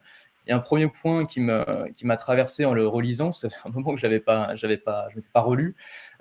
C'était sur cette idée en fait de la nécessité de développer ces champs de recherche. Et donc je disais qu'il y avait un champ grandissant en fait des sciences cognitives et comportementales qui avait beaucoup à offrir dans la compréhension de ces comportements pro-environnementaux. Alors on verra comment le définir un comportement pro-environnemental. On en a évoqué quelques-uns, mais en tout cas des changements de comportement, de pratiques qui permettent soit de réduire son impact sur l'environnement au niveau carbone, biodiversité, mais aussi peut-être de mieux s'adapter ou de permettre de faire émerger des modèles plus adaptés en fait aux effets, aux conséquences du dérèglement climatique notamment qu'on subit actuellement et de plus en plus fortement, quoi. Et que finalement ces connaissances-là, des facteurs cognitifs, individuels, environnementaux, ils allaient permettre de mieux comprendre ce qui se jouait. Donc c'est exactement ce que Mélusine vous a présenté au début et puis Mathilde par la suite. Et puis même de suggérer d'autres leviers d'action possibles. Donc là, Mathilde, tu l'as, je pense, assez bien illustré. Et en fait, ce champ de recherche fondamentale, en fait, d'expérimentation, d'essayer de comprendre quels sont les mécanismes impliqués, il est de plus en plus important, j'ai l'impression. En tout cas, j'ai l'impression que la recherche fondamentale en sciences cognitives se tourne de plus en plus vers des enjeux de société, notamment des problématiques de transition écologique. Et alors pour preuve, je ne sais pas si c'est une preuve, mais en tout cas en fin d'année dernière, il y a eu 2 journaux donc scientifiques qui ont publié qui ont fait des éditions spéciales, disons, sur les enjeux de climat. Donc il y avait un journal anglophone qui s'intéressait donc à comment est-ce que quels étaient les mécanismes qui permettaient de mieux répondre aux enjeux du climat. Et puis, un autre journal qui était plus ancré sur la psychologie, qui était de comprendre tout ce qui était psychologie lié au dérèglement, au changement climatique. Et donc, ces journaux-là, ces articles-là, ils sont en anglais. Et pour chacune de ces éditions, il y avait une quinzaine ou une vingtaine d'articles qui étaient écrits par des chercheuses et des chercheurs qui avaient pour but de mobiliser les connaissances et d'essayer de pointer des directions d'action ou des champs de compréhension en fait de ce ce qui se jouait. Alors, ce qui est intéressant quand on regarde un peu ce qui se passe en recherche fondamentale et comment est-ce que ces chercheuses et ces chercheurs essaient de mobiliser ces connaissances, on voit qu'il y a un espèce de continuum entre la connaissance un peu brute, fondamentale, non appliquée, et puis l'application qu'on peut en faire. Et donc, il y a des recommandations qui sont faites, par exemple, vraiment de l'ordre de l'hypothèse. Donc, il y a tel mécanisme cognitif sur comment on va être sensible à certaines normes, certains effets de réputation vont pouvoir être mobilisés dans le cas de ces problématiques de transition et notamment ces changements de comportement. Et puis, d'autres études qui vont avoir comme objet d'étude, en fait, spécifiquement ces comportements-là et qui vont en laboratoire, comme tu l'as fait, Mathilde, avec ton équipe, regarder bien quels sont les différents comportements, les différents mécanismes vis-à-vis de politique environnementale, en tout cas, qui sont spécifiquement sur les questions de transition. Et donc, en fait, cette recherche fondamentale-là, elle est de plus en plus impliquée et elle nous fournit un ensemble de clés de compréhension sur ce qui se joue d'un point de vue comportemental sur les enjeux de transition. Et j'ai remis le petit schéma là qui présentait l'ensemble des disciplines ou une grande partie des disciplines qui sont constitutives de ce qu'on va appeler les sciences cognitives. Pour rappel, en fait, qu'il y a beaucoup de disciplines et beaucoup de connaissances qui sont générées et que ces connaissances-là peuvent être soit transposées à ces questions de transition ou soit prendre pour objet d'étude directement en fait ces problématiques de transition. Moi, ce qui m'intéresse plus avec les personnes avec qui j'ai la chance de travailler, c'est d'essayer de comprendre comment est-ce que ces connaissances-là peuvent être intégrées en fait dans l'action environnementale et comprendre comment est-ce que de mieux comprendre ce qui se joue peut permettre de mieux agir et finalement d'opérer des transformations à l'échelle individuelle, collective, de société qui permettent de répondre à l'urgence en fait qu'on a en face de nous, parce qu'on le GIEC a encore publié un rapport il y a quelques semaines. L'urgence, elle est palpable, c'est le cas de le dire. Elle est de plus en plus pressante et inquiétante. Et donc, il y a un enjeu vraiment d'essayer d'avoir de l'impact et de mobiliser ces connaissances pour aller plus loin et accélérer cette transition. Et donc, dans le rapport que j'avais pu rédiger avec vous à la DITP, c'était que l'idée, c'était que l'inclusion de ces sciences comportementales dans l'action publique se faisait notamment autour du concept de nudge, en tout cas au départ. L'idée des nudge, c'était de se dire qu'en fait, on pouvait mobiliser des connaissances génériques, donc pas forcément spécifiques au comportement qu'on voulait tenter de faire évoluer. Les connaissances génériques pouvaient en fait donner des clés, des leviers d'action en fait pour l'action publique. Donc simplifier l'information, tenter de jouer sur la dimension motivante ou engageante des dispositifs, tenter de passer par des personnes qui seraient plus dignes de confiance, etc. Ça, c'est des connaissances génériques, donc générales, qu'on peut ensuite décliner pour une certaine politique publique dans une problématique de transition. Et en fait, ce qui est ressorti du rapport, et je ne vais pas vous la refaire, c'est que en fait, ces différents leviers-là, ils avaient des impacts qui étaient assez variables, c'est-à-dire que grosso modo, de mobiliser ces leviers comportementaux, ça fonctionnait plutôt bien, mais l'impact était quand même assez différent en fonction des interventions et pouvait être un impact nul à un impact un peu plus important. Et ce que je pointais dans le rapport, c'est qu'il y avait en fait différentes explications à ça. D'une part, quand on va mobiliser ces leviers comportementaux-là, il y a une nécessité de savoir quels sont les mécanismes qui sont impliqués. Donc, on ne peut pas mobiliser des leviers de normes sociales lorsque ce qui va freiner le changement de comportement, c'est quelque chose qui va être de l'ordre des connaissances ou quelque chose qui va être de l'ordre, de la représentation qu'on a d'un problème. Et donc, quand on va mobiliser ces outils, il faut s'assurer qu'on va avoir le bon outil par rapport au bon problème et donc de creuser en fait le comportement qu'on souhaite faire évoluer dans un premier temps. Un second point, ce qui semblait aussi un peu délétère sur l'efficacité de ces outils, c'était le fait que, en fait, il fallait aussi sortir d'une forme d'intuition, en fait, de se dire, c'est des effets de normes, c'est des effets de représentation. Pour le savoir, notre intuition ne suffit pas, mais si on est expert du terrain, il y a une nécessité de tenter de croiser les sources d'informations, d'aller sur le terrain, de mobiliser des méthodologies, en fait, un peu plus précises pour comprendre pour tel public, telle pratique, tel comportement, dans tel environnement, ce qui rend difficile le passage à l'action. Et donc, il faut faire atterrir ces connaissances-là et tenter de sortir de l'intuition.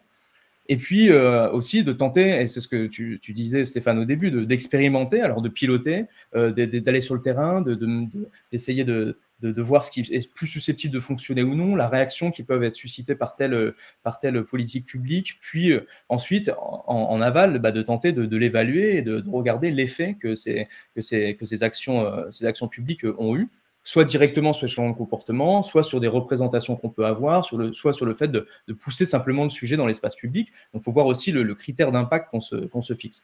Et puis, un dernier point, c'est aussi de s'assurer, Mathilde, tu l'as un peu rappelé, sur lorsqu'on veut finalement inciter un changement de comportement, il faut s'assurer qu'il y ait une intention préalable de la part de ceux qu'on voudrait accompagner dans le changement pour éviter tout ce qui pourrait être manipulatoire et qui finalement n'irait pas dans le sens de la transition. Le but, c'est pas de manipuler les gens pour les emmener là où on veut les amener, c'est au contraire d'essayer de comprendre ce qui rend difficile le changement et de leur donner les clés pour finalement les accompagner, quoi.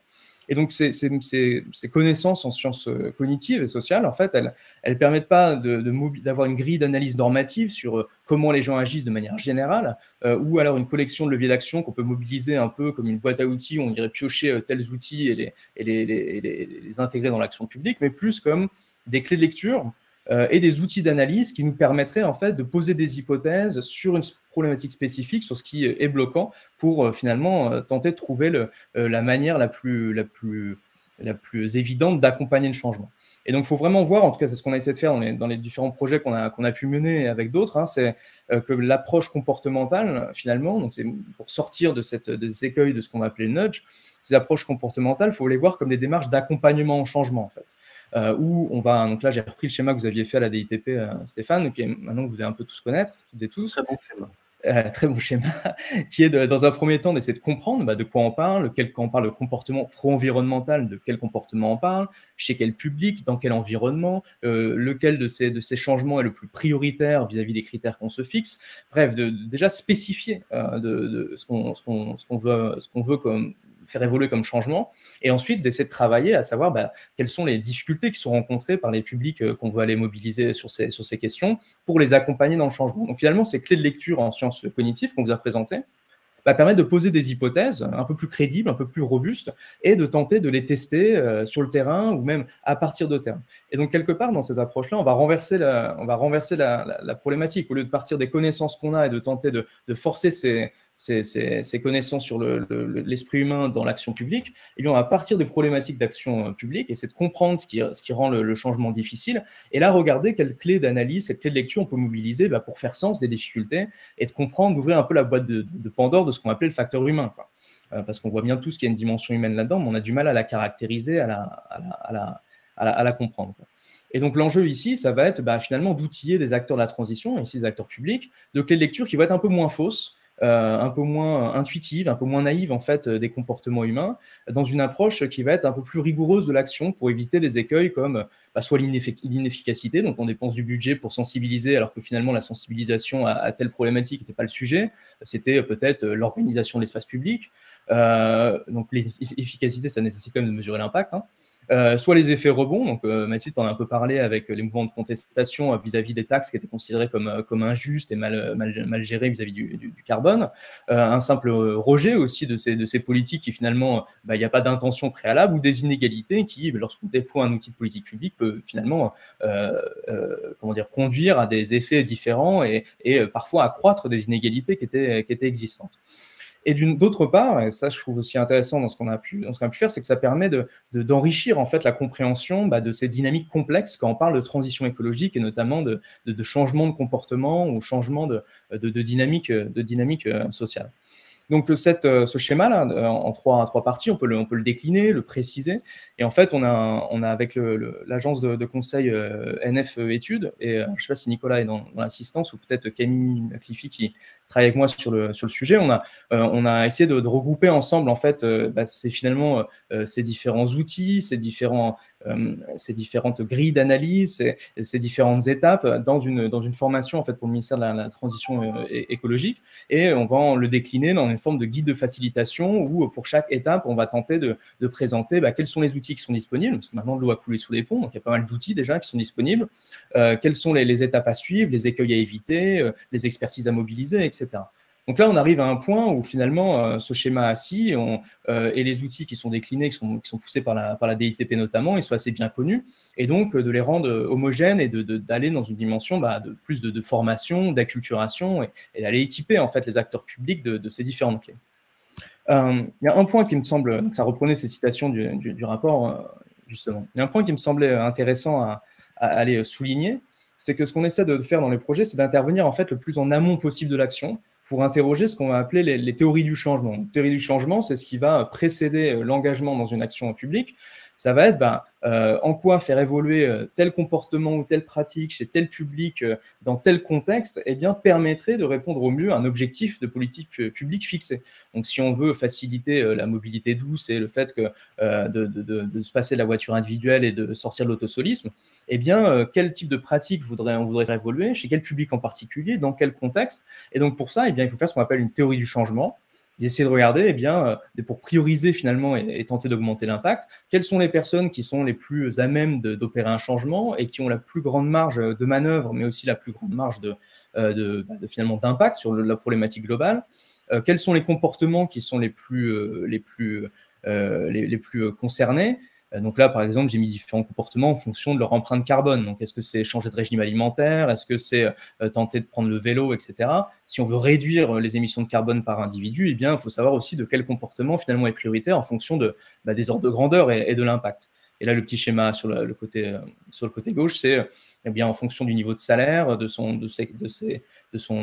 des conditions socio-économiques, on n'a pas non plus la même empreinte carbone, pour ensuite aller voir pourquoi est-ce que tel public, dans tel contexte, a du mal à aller changer de comportement. Et en fait, ce qui est plutôt intéressant, c'est que dans la dimension comprendre du schéma, on a une partie qui est de définir le projet et une partie qui est de comprendre en fait la problématique et de comprendre les freins à l'engagement. Et quelque part, ce qu'on se rend compte, c'est que les sciences du comportement permettent aussi d'aller préciser cette problématique et d'aller finalement mieux comprendre le problème. Par exemple, on a un projet avec le SMICVAL, qui est un syndicat de traitement de gestion des déchets, qui s'intéressait à essayer d'opérer des transformations pour aller vers du zéro waste. Et en creusant sur les différentes dynamiques comportementales, on se rend compte qu'en fait, il y a plein de choses qui ressortent en fonction de si c'est le fait d'aller acheter avec moins d'emballage, on va être sur un certain type de pratique dans un certain contexte, qui vont être différents de si on veut réutiliser certains produits, qui est encore différent si on veut réduire le gaspillage alimentaire, qui se passe beaucoup plus dans le foyer, mais aussi dans sa gestion des courses, oui, qui est encore différent de comment on va gérer les biodéchets, qui sont en train de devenir un gros sujet maintenant avec la nouvelle réglementation, au sein de la cuisine. Et donc là, en fonction d'une problématique qui était au début très large, en la comprenant, en allant regarder la littérature sur le sujet, en allant sur le terrain, on se rend compte qu'en fait, il y a différents comportements qui sont mobilisés et qu'il y a différents leviers d'action qui se révèlent. Et c'est la même chose sur la mobilité qui était évoquée tout à l'heure, quand on parle de covoiturage, en fonction du type de trajet, en fonction de l'environnement dans lequel on se place, de s'intéresser à cette dimension comportementale, ça va finalement aller préciser certaines problématiques et aller préciser ces théories du changement que j'évoquais tout à l'heure.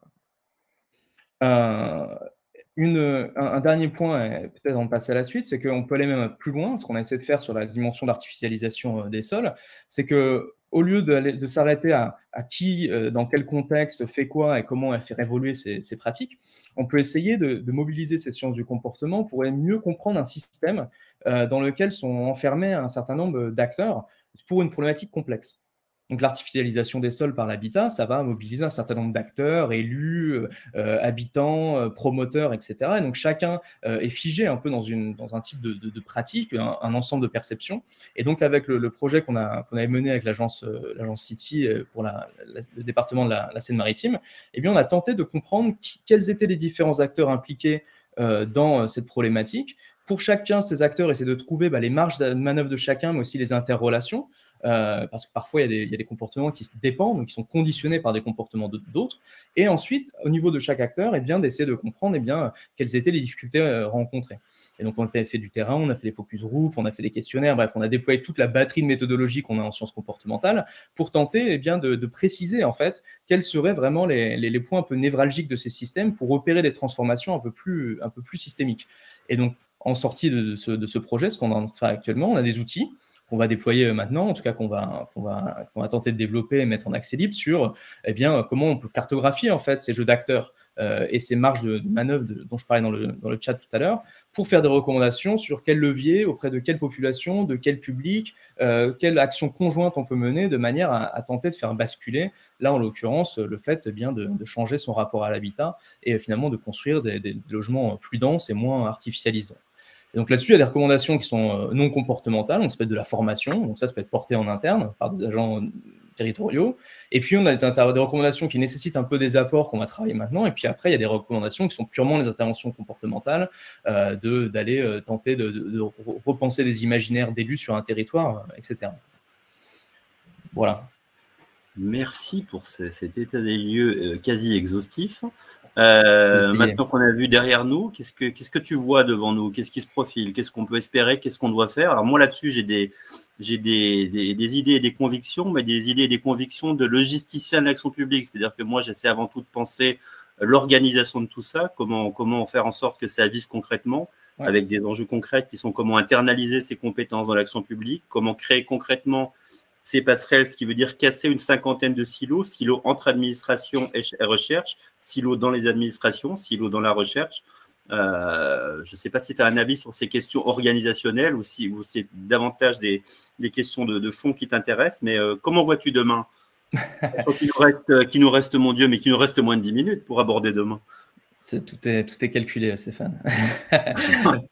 Non, bien sûr. Alors, il y a quelques éléments que j'essaie de mettre sur slide. Alors, je pense qu'il y en a d'autres, mais quand on parlait tout à l'heure de formation, quand j'évoquais le projet avec NF Études sur d'acculturation en fait des agents publics, il y a cette dimension aussi d'outils et d'équiper en fait. Donc, comme on est en train d'essayer de le faire là, c'est-à-dire de sensibiliser, de montrer ce que les sciences comportementales peuvent faire, quels sont les outils qui sont à disposition, comment elles peuvent être mobilisés. Donc ça déjà, je pense que c'est sur une bonne route. La question, c'est beaucoup plus de la force d'action et la force de frappe, d'aller plus loin et de faire beaucoup plus dans cette dimension-là. Je pense que vous faites vous portez ça avec beaucoup de conviction. Il y a quelque chose qui m'était venu en fait en faisant cette présentation, c'est que en fait pour chacun de ces projets-là, que ce soit des projets sur lesquels je travaille ou même d'autres agents, j'ai cité City avec qui on collabore, NF Études, on peut citer BIT, enfin bref, il y a plein d'autres structures qui travaillent à essayer d'intégrer ces sciences du comportement dans l'action publique.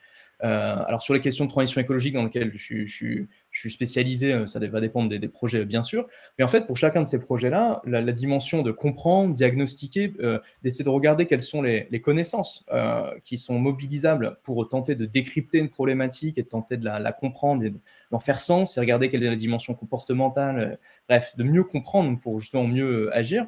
Et bien à chaque fois qu'il y a ces projets-là, il y a des revues de littérature en fait en français qui sont faits, il y a des rapports qui sont édités et souvent hélas ils sont un peu mis sous le tapis. Alors ce rapport-là on l'a remis en lumière, mais par exemple on a un projet là qu'on vient de terminer avec Saint-Lô avec Delphine Labousse qui est psychologue sociale et avec Séverine Millet qui travaille donc à Nature Humaine. On a travaillé ensemble sur l'accompagnement de Saint-Lô dans leur COTEC, donc c'est un projet qui est soutenu par l'ADEME, et donc on avait 5 actions sur la mobilité, sur la méthanisation, on avait sur l'EIT, donc l'écologie industrielle et territoriale, pardon. On en avait sur la question du déchet ou la gestion des déchets. Il y en a 4, j'en oublie un dernier, peut-être la mobilité, je ne sais pas si je l'évoquais.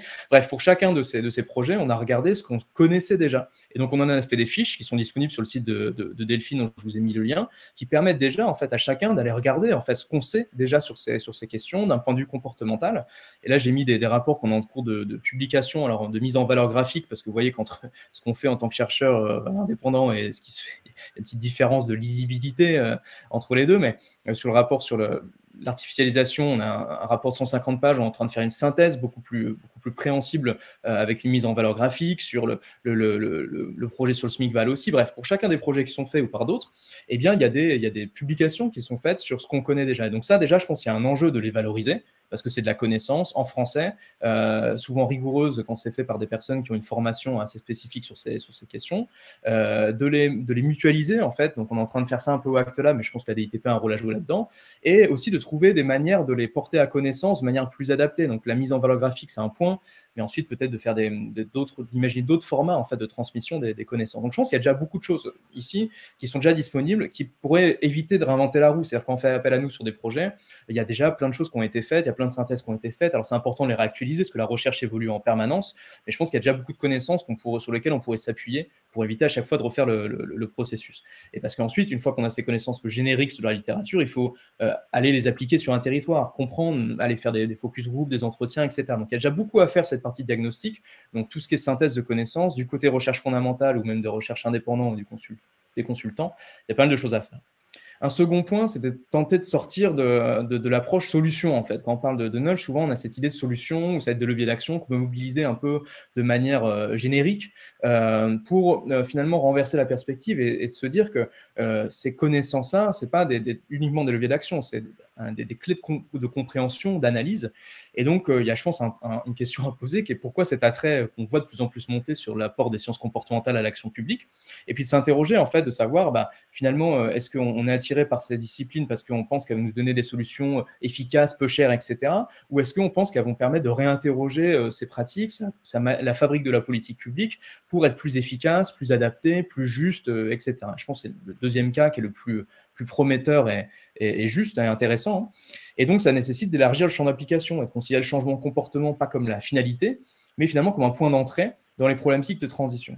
Et même un point de réflexivité, parce que là, je voulais vous mettre un exemple qu'on a fait avec une métropole où, en fait, on a utilisé ces connaissances, pas pour essayer de regarder comment on pourrait faire des politiques publiques qui permettent de faire évoluer certains comportements sur les enjeux de transition, mais d'interroger, en fait, dans une dimension un peu réflexive, toutes les politiques publiques qui avaient été menées sur une thématique de transition, c'est-à-dire la question des ressources en eau notamment, d'essayer d'interroger, en fait, toutes les politiques qui avaient été menées et de regarder à quel point est-ce que ces politiques-là, eh bien, elles étaient favorables ou elles permettaient finalement d'accompagner le changement.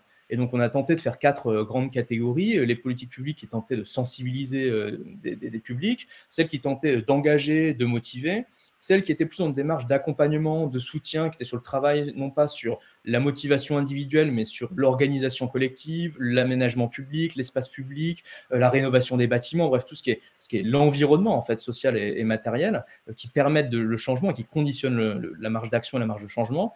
Et le dernier qui était sur la capacité de pouvoir permettre, dans capacité, beaucoup plus sur une dimension d'aller structurer des communautés qui sont apprenantes et qui elles-mêmes vont pouvoir porter des sujets, faire remonter des thématiques. Et donc, bon, je pense sans surprise, mais sur ce travail qu'on avait fait avec cette collectivité, mais on est en train de le mener avec d'autres, eh bien, on voit que beaucoup des actions qui sont menées, finalement, reposent sur la sensibilisation et assez peu sur les 4 autres cases. Et donc, faire ce travail-là un peu réflexif, ça permet de réinterroger ces théories du changement que j'évoquais tout à l'heure et d'essayer de spécifier déjà les actions, de faire un retour de ce qui a été fait et de tenter de repréciser, rediriger, en fait, l'investissement public.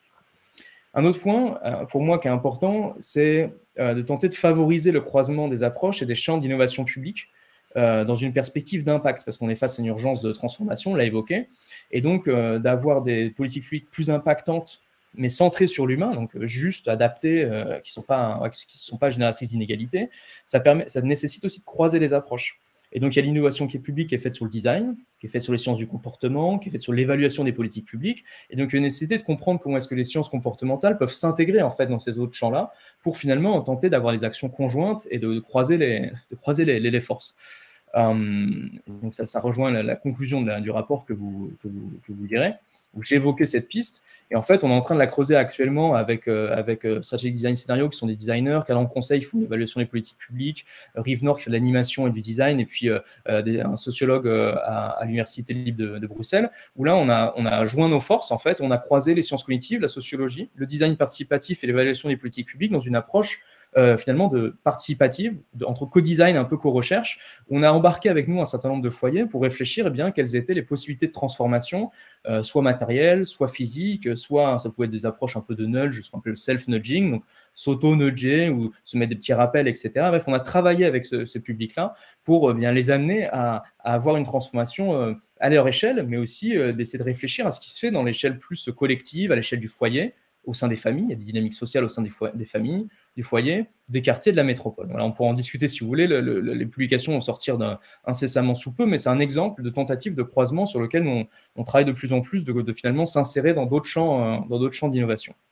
Et ça rejoint le but, quelque part, du Acte Lab, qui est de tenter de développer, c'est une organisation à but non lucratif qui a pour but de tenter de faire des liens entre les connaissances académiques et les enjeux de terrain, les problématiques de terrain, en repartant du terrain des problématiques qui sont rencontrées par les acteurs de la transition et d'essayer de comprendre comment intégrer ces méthodos, ces connaissances, ce regard, ces clés de lecture pour développer un véritable champ d'expérimentation et d'innovation, en fait, sur l'application des sciences cognitives. Et ça, je pense que c'est là où on se place. Nous y sommes, Thibaut. Je suis désolé, mais je vois qu'on est arrivé à l'échéance. Totalement. J'ai hâte pour plein de raisons. Honte de couper la parole à des gens intéressants. Honte de ne pas permettre l'exercice de questions-réponses à proprement parler. Je vais mettre dans le chat quelque chose qui peut permettre d'envisager la suite, à savoir l'adresse de l'équipe socio-comportementale de la DITP.